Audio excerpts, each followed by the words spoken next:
আমার প্রিয় পার্শ্ব শিক্ষক শিক্ষিকা বন্ধুরা, আপনারা কদিন ধরেই দেখছেন আমাদের সংগঠনের নেতা নেত্রীরা একটা লাইভ প্রোগ্রামে আসছি। আপনারা ইতিমধ্যে জেনে গেছেন আমরা কিসের জন্য এই লাইভটা করছি। যার প্রধান এবং আশু কারণ হচ্ছে আগামী 4 অক্টোবর 2023 আমরা বিকাশ ভবন অভিযানে আহ্বান জানিয়েছি। এই বিকাশ ভবন অভিযানটা কেন করছি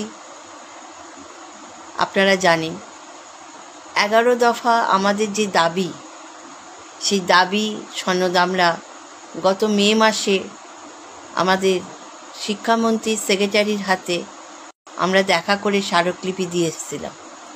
উনি আমাদের কথা দিয়েছিলেন যে 2 মাসের মধ্যে উনি আমাদের একটা ফিডব্যাক দেবেন। কিন্তু 2 মাসের মধ্যে পঞ্চায়েত ইলেকশন এসে যায় এবং আমরা রাজ্য সরকারের পক্ষ থেকে আমরা কোনো রকম ফিডব্যাক পাই না। তাই বাধ্য হয়ে আমরা আবার 4 অক্টোবর আমাদের দাবি সনদ নিয়ে আমরা একটা বিকাশ ভবন অভিযান করছি। আমাদের যে সংগঠন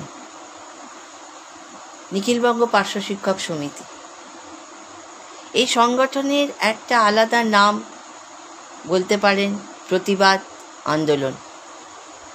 যবে থেকে এই সংগঠন আমাদের তৈরি হয়েছে, প্রত্যেকটা দিন প্রত্যেকটা মুহূর্তে আমরা পার্শ্ব শিক্ষকদের সমস্ত ছোটোখাটো দাবি সনদ নিয়ে আমরা রাস্তায় নেমেছি।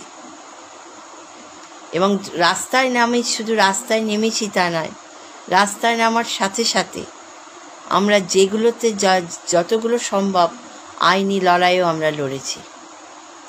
এই পার্শ্ব শিক্ষক সমিতি গড়তে আমাদের, নিখিলবঙ্গ পার্শ্ব শিক্ষক সমিতি গড়তে আমাদের অনেক কষ্ট করতে হয়েছে। এই সংগঠনের এখনো পর্যন্ত যারা আমরা সব থেকে সিনিয়র কয়েকজন লিডারশিপ আছি বা কর্মী আছি, লিডার বলবো না, কর্মী আছি, তাদের মধ্যে আমাদের প্রাক্তন সম্পাদিকা মধুমিতা বন্দ্যোপাধ্যায়, আমাদের চৈতন্যদা, নদিয়া জেলার চৈতন্যদা, ইমতিয়াজদা মেদিনীপুরে, প্রশান্ত বেরা এবং তারপর আমি, যারা এখনো পর্যন্ত প্রথম দিন থেকে এই সংগঠনের আছি। এই সংগঠনকে গড়তে তখন আমাদের কাছে সোশ্যাল মিডিয়া ছিল না, এত প্রচারের আলোয় আমাদের সংগঠনকে আমরা আনতে পারিনি।